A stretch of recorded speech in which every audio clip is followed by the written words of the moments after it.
আসসালামু আলাইকুম ওয়া রাহমাতুল্লাহি ওয়া বারাকাতুহু।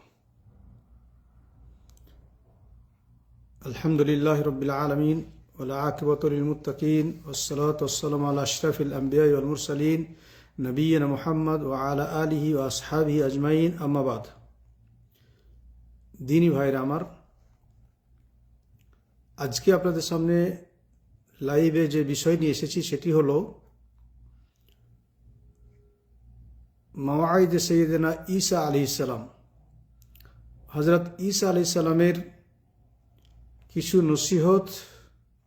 এর পূর্বে প্রথম পর্বে আমরা দুনিয়া সম্পর্কে তার একটি নসিহত আলোচনা করেছিলাম।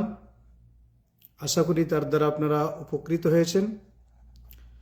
আজকে দ্বিতীয় পর্বে সৈয়দনা ঈসা আলাইহিস সালামের দ্বিতীয় নসিহত, যেটা আজকে আমরা আলোচনা করতে চলেছি, সেটি হলো তিনি বলতেন, লা তানজুরু ফি যুনুবিল ইবাদ কাআন্নাকুম আরবাব।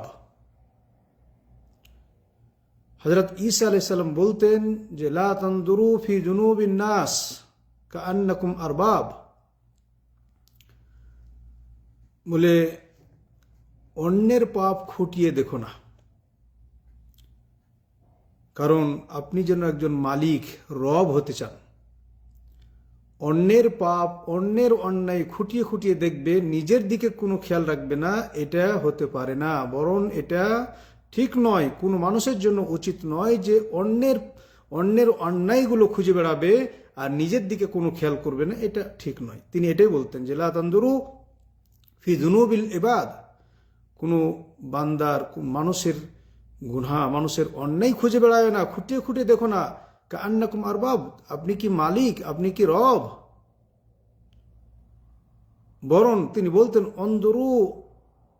অনজুরু ফি যুনুবিকুম কাআন্নাকুম আবিদ, তোমরা নিজেরা নিজেদের গুনাহগুলোকে দেখো, নিজেদের অন্যায়গুলোকে খেয়াল করো, ঠিক তুমি যেন একজন গোলাম। কারণ মানুষ ফাইন্নামান নাস মুবতালান ও মুআফান, যে মানুষ হচ্ছে যে হয় মানুষ সুস্থ থাকবে অথবা মানুষ অসুস্থ থাকবে। মানুষ দুটো অবস্থায় থাকে, এত অসুখ অবস্থায় থাকে, বিপদাপদের মধ্যে পতিত থাকে, অথবা সুস্থ থাকে। তাই তিনি বলতেন যে ফারহামু আহলাল বালা ওয়াহমাদুল্লাহ আলাল আফিয়াহ, যারা মুসিবতে আছে, অসুস্থ আছে, অথবা যারা হয়তো কোনো পাপে লিপ্ত আছে, কিংবা হয়তো কোনো ধরনের অন্যায় করে বসেছে, তো তাদের প্রতি দয়া করো, এবং নিজে যে সুস্থ আছো, ভালো আছো, বা হয়তো কোনো পাপে জড়িত নাও, এর জন্য আল্লাহর প্রশংসা করো। মাশাআল্লাহ, কত সুন্দর কথা তিনি বলতেন। এই জন্য এখানে একটা ঘটনা উল্লেখ করা যেতে পারে, যেটা বনী ইসরাঈলদের ভিতরে একবার ঘটেছিল হযরত ঈসা আলাইহিস সালামের যুগে। বলা হচ্ছে যে একদিন বনী ইসরাঈলদের ভিতরে এক নারী গুনাহ করে বসে, অর্থাৎ ফাহিশা, জেনা করে বসে। তো যখন মানুষরা জানতে পারলো যে এই নারী জেনা করেছে, তখন বুঝতেই পারছেন জেনার বিষয়টা যখন মানুষের সামনে আসে, তখন কত সব আগ্রহী, চারিদিক থেকে মানুষ দৌড়িয়ে এসে হাজির হয়ে গেল, এবং সবাই তার বাড়ির দিকে গিয়ে সবাই তাকে গালিগালাজ করতে শুরু করলো। বিভিন্ন রকমের কথাবার্তা, তাকে কষ্ট দেয়, গালিগালাজ শুরু করলো। এমনকি তার থেকে সব যত রকমের ঘৃণিত ভাষা, সব সেই ভাষাগুলো সব প্রয়োগ করলো। এরপর তাকে টেনে হিঁচড়ে হযরত ঈসা আলাইহিস সালামের কাছে তাকে নিয়ে আসা হলো। কি জন্য? একে যেন এর বিচার করা হয়, একে রজম করা হয়, একে যেন বিচার করে তাকে রজম করে দেওয়া হয়। আমাদের সমাজকে খারাপ করে দিচ্ছে। এইভাবে মানুষরা তার উপরে অন্যায় অবিচার করে তাকে টেনে হিঁচড়ে ঈসা আলাইহিস সালামের কাছে নিয়ে এলেন। তো যাতে করে তার সাজা তাকে দেওয়া হয়, নির্ধারিত শাস্তি তার বাস্তবায়ন করা হয়, অর্থাৎ তাকে পাথর মেরে নিক্ষেপ করে হত্যা করে দেওয়া হয়, রজম করে দেওয়া হয়। তো হযরত ঈসা আলাইহিস সালামের ফালাম্মা নাজারা ঈসা আলাইহিস সালাম ইলাল কওম ওয়াকাদ তাহাইয়াউ লিতানফিযিল হুকুম। ঈসা আলাইহিস সালাম তো দেখছেন সব মানুষ অপেক্ষায় বসে রয়েছে যে কখন এর উপরে হুকুম জারি হবে এবং কখন এই নারীকে তারা হত্যা করবে পাথর মেরে মেরে। এবং তারা এই নারীর জন্য তাদের যে ঘৃণা, চোখের অবজ্ঞা, চোখের ঘৃণা, এটা সব দেখতে পাচ্ছেন, তিনি বুঝতে পারছেন তাদের অবস্থা দেখে যে এরা শুধু চেয়ে আছে যে কখন এর ফাইসালা হবে আর কখন আমরা একে পাথর মেরে রজম করে দেব। চোখে মুখে তাদের ঘৃণা ছড়িয়ে পড়ছে। তো হযরত ঈসা আলাইহিস সালাম একটা খুব গুরুত্বপূর্ণ এবং খুব চিন্তিত হয়ে চিন্তা ভাবনা করে একটা ফাইসালা দিলেন। তিনি বললেন যে ঠিক আছে, এই নারীকে হত্যা করা হবে, পাথর মারা হবে, তবে পাথর মারবে কে? মান কানা মিনকুম বিলা খাতিয়াতিন ফালইয়ারমিহা আউওয়ালান বিহাজার। হযরত ঈসা আলাইহিস সালাম বললেন ঠিক আছে, তোমাদের ভেতরে এমন কোনো ব্যক্তি সর্বপ্রথম যে এই মেয়েটিকে পাথর দিয়ে আঘাত করবে, পাথর মারবে, ওই ব্যক্তি পাথর মারবে যার জীবনে কোনো গুনাহ নেই, সে গুনাহ করে নাই। এই কথা যখনই বললেন, এই কথা শুনে ফালাম্মা সামিউ হাদাল কালাম ইনসাহাবু জামিয়ান ওয়াহিদান তিলওয়াল আখার। এই কথা শুনে সেখানে যত লোক ছিল একে অপরের, এমনকি প্রবীণ মানুষরা, বয়স্ক মানুষরা, প্রবীণ থেকে যারা মানে নবীন ছিলেন, যারা অল্প বয়স্ক ছিলেন, সকলেই এক অপরের পিছন দিয়ে সরে যেতে লাগলো, পালিয়ে যেতে লাগলো। তো শেষ পর্যন্ত দেখা গেল যে হযরত ঈসা আলাইহিস সালাম বাকিয়া ঈসা আলাইহিস সালাম ওয়াহদাহু ওয়াল মারআ ওয়াকিফাতুন ফি মাকানিহা। দেখা গেল যে সে নারীটি তার নিজের স্থানে দাঁড়িয়ে আছে, আর ওখানে যারা ছিল প্রবীণ নবীন যে সমস্ত মানুষরা ছিল, যখনই বললেন যে ঠিক আছে ওই ব্যক্তি প্রথম একে পাথর মারবে যার কোনো গুনাহ নেই, যে জিন্দেগিতে কোনো গুনাহ করে নাই, দেখা গেল সব এক এক করে সেখান থেকে সরে যেতে শুরু করেছে। শুধু হযরত ঈসা আলাইহিস সালাম আর ওই মেয়ে ছাড়া আর কেউ নেই। তো হযরত ঈসা আলাইহিস সালাম দেখলেন যে কেউ তো পাথর মারতে পারলো না। তো হযরত ঈসা আলাইহিস সালাম ইনসাফ করলেন তার জন্য এবং বললেন যে হে নারী, তুমি কোথায়, বা ওই নারী কোথায়? তো তিনি বললেন তাদেরকে, কি ব্যাপার, তোমরা এই নারীর উপরে ফায়সালা করবে না, তাকে পাথর মারবে না? সে নারী জিজ্ঞেস করল তুমি কোথায়? তো বলে এই যে হুজুর, আমি এখানে দাঁড়িয়ে আছি। তো হযরত ঈসা আলাইহিস সালাম বললেন যে যাও, তোমাকে আমি তোমার উপর কোনো ফয়সালা করছি না, তোমাকে আমি ছেড়ে দিলাম, তবে ওয়ালা তাউদি তাখতিন, তুমি খবরদার এই গুনাহ আর দ্বিতীয়বার করবে না, বা এই ধরনের গুনাহ আর করবে না। তুমি আল্লাহর কাছে তওবা করো, তোমাকে ছেড়ে দিচ্ছি, কিন্তু তুমি এই দ্বিতীয়বার এই গুনাহগুলো করো না। সুবহানাল্লাহ, আল্লাহু আকবার। মা আদম মাওকিফ আল মাসীহ ওয়া জওয়াবিহ। হযরত ঈসা আলাইহিস সালামের কতই না মহিমান্বিত ছিল এই খ্রিস্টের অবস্থান ও তার উত্তর। হযরত ঈসা আলাইহিস সালামের অবস্থানটা কেমন ছিল, তিনি কিভাবে এদেরকে লাজবাব করলেন যে মান কানা মিনকুম বিলা খাতিয়াহ ফালইয়ারমিহা আউওয়ালান বিহাজার, যে তোমাদের ভিতরে যারা বিনা গুনাহাতে আছে, কোনো গুনাহ নেই, ওই ব্যক্তি প্রথম পাথর মারবে। কিন্তু কোন একজন ব্যক্তিও সেখানে সামনে এসে বলতে পারলো না, পাথর মারা শুরু করতে পারলো না যে আমার কোনো গুনাহ নেই। তার মানে বোঝা গেল যে প্রত্যেকটা মানুষ গুনাহ ছাড়া কেউ থাকতে পারে না। একটা বড় ধরনের এটা উপদেশ, শক্তিশালী উপদেশ, এটা আল্লাহর কসম করে বলা যায় যে এটা বিরাট একটা শক্তিশালী উপদেশ। আমাদের মধ্যে কে পাপ মুক্ত আছেন? এমন কোনো পৃথিবীতে এমন কোনো মানুষ যে তার পাপ নেই? বর্তমানে কোনো মানুষ আছেন যে পাপ নেই? নবী করিম সাল্লাল্লাহু আলাইহি ওয়াসাল্লাম পাপ মুক্ত ছিলেন, কিন্তু আর পৃথিবীতে দ্বিতীয় কোনো মানুষ এখন বর্তমানে পাপ মুক্ত কেউ নেই। আমাদের ভিতরে এমন কোনো মানুষ আছেন যে অনাচার মুক্ত, যার কোনো অন্যায় নাই, সে জীবনে কারোর উপর অন্যায় করে নাই, জীবনে কোনোদিন অন্যায় অবিচার করে নাই, জীবনে কোনোদিন কোনো গুনাহার কাজ করে নাই?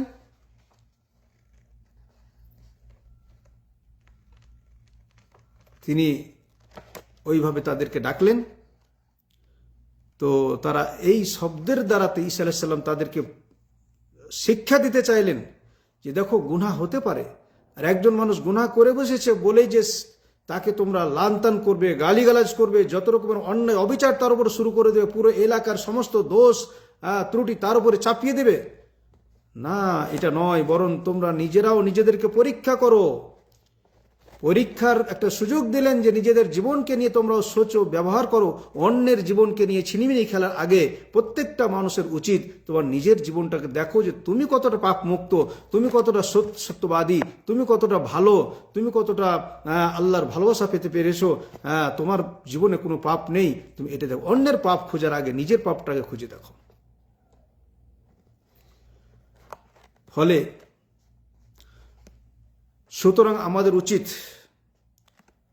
লিহাসাব কুল্লু নাফসিন মিন্না কুল্লু মিন্না নাফসাহু ক্বাবলা আন ইউহাসাবা আল আখারিন। আমরা প্রত্যেকটা মানুষের উচিত হলো এই ঘটনা থেকে আমাদের শিক্ষা নেওয়া উচিত যে আমাদের প্রত্যেকটা মানুষেরই নিজের নাফসের হিসাব নেওয়া উচিত। আপনি আপনার হিসাব নেন যে আপনি কতটুকু ভালো, অন্যের কাউরি হিসাব নেওয়ার আগে আপনি নিজের হিসাবটা নেন। এবং আমাদের প্রত্যেকের উচিত হলো যে আমরা যেন নিজেদের পাপগুলোকে গণনা করি, যে আমরা সারাদিনে কি পাপ করছি, আমাদের কি পাপ আছে, অন্যের পাপের পিছনে না পড়ে। আমাদের সমাজে এমনও কিছু মানুষ আছে যারা নিজের দিকে কোনো খেয়াল রাখে না, নিজে কত রকমের অন্যায় অবিচার করে যাচ্ছে, আবার পরের দিকে শুধু গ্রামে বা দেশের কোনো একজন মানুষের একটু সামান্য ভুল ত্রুটি পেলেই তার পিছনে লেগে যায়, যে তার পিছনে তার অন্যায়, তার গালিগালাজ, তার বিভিন্ন রকমের, এমনকি ফেসবুকের মাধ্যমে হোক, হোয়াটসঅ্যাপের মাধ্যমে হোক, বিভিন্নভাবে সোশ্যাল মিডিয়াতে পর্যন্ত তার পিছনে লেগে যায়, অথচ নিজের কোনো খেয়াল নেই। নিজে যে কত বড় অন্যায় করছেন, অন্যায়কারী, নিজের খাতা, নিজের ভুল, সেগুলো দিয়ে খেয়াল করে না। বরং সেই ব্যক্তি হচ্ছে সুখী এবং সেই ব্যক্তি হচ্ছে সৌভাগ্যবান যে ব্যক্তি অন্যের খাতার দিকে, অন্যের ভুলের দিকে না দেখে, অন্যের দিকে খেয়াল না করে নিজের ভুল ত্রুটিগুলোকে সহি এবং সঠিক করে নেয়। এই জন্য আমাদের প্রত্যেকের উচিত যে লাইতুনা না'মাল নাস কামা নুআমিলু আনফুসানা, আমরা ওই রকম আমাদের মুআমালাত হওয়া উচিত মানুষের সাথে যেমন আমরা নিজেদের সাথে নিজের মুআমালা করতে চাই। নিজেদের সাথে যেমন আমরা নিজেদেরকে ভালোবাসি, নিজেদের সাথে ভালো ব্যবহার হতে চাই, যে আমরা চাই যে অন্যরা আমার সাথে ভালো ব্যবহার করুক, ঠিক আমরাও যেন অন্যদের সাথে ভালো ব্যবহার করি। আমরা যেমন চাই যে আমার কোনো দোষ ত্রুটি যেন কোনো মানুষ গিয়ে না বাড়াক, আমার দোষ ত্রুটি কোনো মানুষ যেন মানুষের সামনে তুলে না ধরুক, ঠিক আপনারও এই চিন্তাভাবনা রাখা উচিত যে আপনিও অন্যের দোষ ত্রুটি অন্যের কাছে বর্ণনা করবেন না, দোষ ত্রুটি খুঁজে বেড়াবেন না। আপনি যেমন চান যে আপনার দোষ ত্রুটি কেউ খুঁজে না বেড়াক, তো ঠিক ওই রকমই আপনিও অন্য কাউরি দোষ ত্রুটি খুঁজে বেড়াবেন না। ওয়ানাত্রুকু আইয়ুবাল আখারিন, আমরা অন্যদের নিজের আইবগুলোকে দেখুন, আর দোষরা অন্য ব্যক্তিদের আইব দোষ ত্রুটিগুলোকে ছেড়ে দেন, দূরে থাকেন। কারণ আমরা শিক্ষা নেব, আমরা নিজেদের ভুলগুলো সংশোধন করব, আর আমরা শিক্ষা নেব যে নিজের যে ত্রুটিগুলোকে যে মহান রব্বুল আলামিন ক্ষমা করে দিয়েছেন। আমাদের এমনও অনেক ত্রুটি আছে যে কত ত্রুটি আল্লাহ রব্বুল আলামিন ঢেকে রেখে দেন। আমরা হাজার হাজার ত্রুটি করি, ভুল করি, গুনাহ করি, কিন্তু মহান রব্বুল আলামিন সেই গুনাহগুলোকে ঢেকে রেখে দেন। এমন হতে পারে যে মহান রব্বুল আলামিন যত গুনাহ আমাদের লুকিয়ে রেখে দিয়েছেন সেগুলো যদি প্রকাশ করে দিতেন তাহলে আমরা মানুষের সামনে লজ্জাতে মুখ পর্যন্ত দেখাতে পারতাম না। প্রত্যেকটা মানুষের এই অবস্থা হতে পারে, আছে। অতএব খবরদার, অন্যের গুনাহ নিয়ে, অন্যের ভুল ত্রুটি নিয়ে খবরদার পিছিয়ে লাগবেন না, অন্য ভুল ত্রুটি নিয়ে ব্যস্ত হবেন না, বরং নিজেকে নিয়ে ব্যস্ত হন। এই জন্য হযরত সাইয়েদনা ঈসা আলাইহিস সালাম বলতেন, তুবা লিমান বাকা মিন যিকরি খাতিআতিহি। ঈসা আলাইহিস সালাম বলতেন যে ধন্য সেই ব্যক্তির জন্য সুসংবাদ যে নিজের পাপকে স্মরণ করে কাঁদে, আর ওয়া হাফেজা লিসানাহু, নিজের জিহ্বাকে হেফাজত করে, এবং ওয়াসিআহু বাইতাহু, এবং তার নিজের ঘরকেই তার জন্য যথেষ্ট মনে করে, তারাই হলো ধন্য। এবং সেই ব্যক্তি হলো ধন্য। তিনি আরো বলতেন, তুবা লিআইনিন নামাত ওয়া লাম তুহাদ্দিস নাফসাহা বিল মাসিয়াহ। ধন্য সেই চোখ, ধন্য সেই নেত্র যা অবাধ্যতার চিন্তা ছাড়াই ঘুমিয়েছে। যেই চোখ ঘুমাতে পেরেছে অবাধ্যতার চিন্তা ছাড়াই, কোনো মানুষের চিন্তা ভাবনা, কোনো মানুষের দোষ ত্রুটি খোঁজার চিন্তা ভাবনা না করেই যে ঘুমাতে পেরেছেন, সেই চোখ হলো ধন্য এবং পাপ মুক্ত বিষয়কে স্মরণে রেখেছে, সেই ব্যক্তি হলো ধন্য ব্যক্তি। অন্তবাহাত ইলা গায়রে ইসম। অতএব আমাদের উচিত যে অন্যের পাপ, অন্যের দোষত্রুটি খুঁজে না বাড়িয়ে নিজের দোষত্রুটি খুঁজুন এবং নিজেকে দোষত্রুটি থেকে, পাপ থেকে মুক্ত করার চেষ্টা করুন। এই বিষয়ে নবী করিম সাল্লাল্লাহু আলাইহি সাল্লামের নসিহত হচ্ছেন। উকবাত বিন আমির রাদিয়াল্লাহু তাআলা আনহু বলছেন, কুলতু ইয়া রাসূলুল্লাহ মান নাজাত। আমি আল্লাহ রাসূল সাল্লাল্লাহু আলাইহি সাল্লামকে জিজ্ঞাসা করলাম যে নাজাত কিসে আছে, পরিত্রাণ কিসে আছে, মুক্তি কিসে আছে, মুক্তি কি, কাকে মুক্তি বলে? তো নবী করিম সাল্লাল্লাহু আলাইহি সাল্লাম বললেন, তুমি যদি মুক্তি পেতে চাও, পরিত্রাণ পেতে চাও, নাজাত পেতে চাও, তাহলে তোমার জিহ্বাকে সংশোধন করো, সংযত রাখো। আমসিক আলাইকা লিসানাক। নবী করিম সাল্লাল্লাহু আলাইহি সাল্লাম নসিহত করলেন এইরকমই, ঠিক এইরকমই হযরত ঈসা আলাইহিস সালামের মতোই। তিনি বললেন যে তুমি যদি নিজের মুক্তি চাও, নাজাত পেতে চাও, তো আমসিক আলাইকা লিসানাক ওয়ালিয়াসআকা বাইতাক ওয়াবকি আলা খাতিয়াতিক। তুমি তোমার জিহ্বাকে সংযত করো, তোমার গৃহই তোমার জন্য যথেষ্ট মনে করো এবং তোমার পাপের জন্য ক্রন্দন করো, কাঁদো। যদি তোমার ভুল ত্রুটি হয়েছে তার জন্য আল্লাহর কাছে কাঁদো, ক্ষমা চাও, ইস্তেগফার করো, ক্ষমা চাও। তবে এতেই তোমার জন্য কি রয়েছে? নাজাত রয়েছে। এই জন্য হযরত ঈসা আলাইহিস সালাম আরো বলতেন, ফাসাইদু ফিনা মান ইশতাগালা বিউবিহি ওয়া তারাকা উয়ুবিল আখারিন। সেই ব্যক্তি হলো সুখী এবং সৌভাগ্যবান যে ব্যক্তি নিজের ত্রুটি নিয়ে মনোযোগ দেয় এবং অপরের ত্রুটি থেকে নিজেকে উপেক্ষা করে দূরে সরিয়ে রাখে, অপরের কেউ ত্রুটি, দোষ ত্রুটি খুঁজে না। আর আল্লাহ তাআলা বলছেন, ওয়ালা তাজাসসু, খবরদার এক অপরের দোষ ত্রুটি খুঁজতে চেষ্টা করো না। হযরত আবু বারজাল আসলামী তিনি বলছেন, ক্বালা নাদা রাসূলুল্লাহ সাল্লাল্লাহু আলাইহি ওয়াসাল্লাম হাত্তা আসমাল আওয়াতিক। আল্লাহ রাসূল সাল্লাল্লাহু আলাইহি ওয়াসাল্লাম একবার এত কঠিন শব্দ দিয়ে এবং একটা আওয়াজ দিয়ে বললেন, এমনকি আওয়াতিক পর্যন্ত সে আওয়াজটি পৌঁছেছিল। কি আওয়াজ দিয়ে বললেন? কি বললেন? ইয়া মাশারা মান আমানা বিলিসানিহি ওয়া মান লাম ইয়াদখুলিল ঈমানু কলবাহু লা তাগতাবু আল মুসলিমিন ওয়া লা তাত্তাবিউ আওরাতিহিম। নবী সাল্লাল্লাহু আলাইহি সাল্লাম বললেন, এত জোরে চিৎকার করে বললেন যে আওয়াতিক পর্যন্ত শব্দটা পৌঁছেছে, যে ও যারা জিহ্বার দ্বারা ঈমান নিয়ে এসেছো, মুখে ঈমান নিয়ে এসেছো, ঈমানকে স্বীকার করেছো, কিন্তু তাদের অন্তরে ঈমান এখনো স্পর্শ করে নাই। খবরদার, মানে তাদের কাদেরকে বলতে চাইছেন? মুনাফিকদেরকে লক্ষ্য করে বলতেছেন যে মুসলমানদের পিছনে কুৎসা রটায় না, তোমরা ওয়ালা তাত্তাবিউ আওরাতাহুম, এবং মুসলমান ভাইদের ত্রুটি অনুসন্ধান করো না। খবরদার কাউরি ত্রুটি অনুসন্ধান, যদি ত্রুটি অনুসন্ধান করো তাহলে বুঝে গেল যে তুমি মুখে ঈমান নিয়ে এসেছো, তোমার মন থেকে, মনের ভিতরে ঈমান প্রবেশ করে নাই। অতএব মুসলমানদের এক অপর মুসলিম ভাইয়ের ত্রুটি খুঁজে বেড়ায় না, কারণ ফাইন্নাহু মান তাত্তাবা আওরাত আখিহিল মুসলিম তাত্তাবা আল্লাহু আওরাতাহু।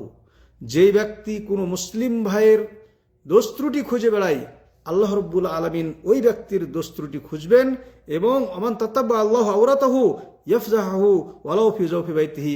আর আল্লাহ রাব্বুল আলামিন যার দোষ ত্রুটি খুঁজতে চান বা খুঁজে বের করেন, জেনে রাখো সে যদি বাড়ির ভিতরে বসেও থাকে তবুও কিন্তু তাকে মানুষের সাথে লজ্জিত হতে হবে, মানুষের সামনে তাকে মানে তার আল্লাহ রাব্বুল আলামিন তার প্রকাশ করে দেবেন সমস্ত কিছু। আর আল্লাহ রাব্বুল আলামিন যখন কারোর ত্রুটি প্রকাশ করে দেবেন, তখন সে কি হবে? মানুষের কাছে লজ্জিত হতে হবে, মানুষের কাছে তার কোনো আর দাম থাকবে না।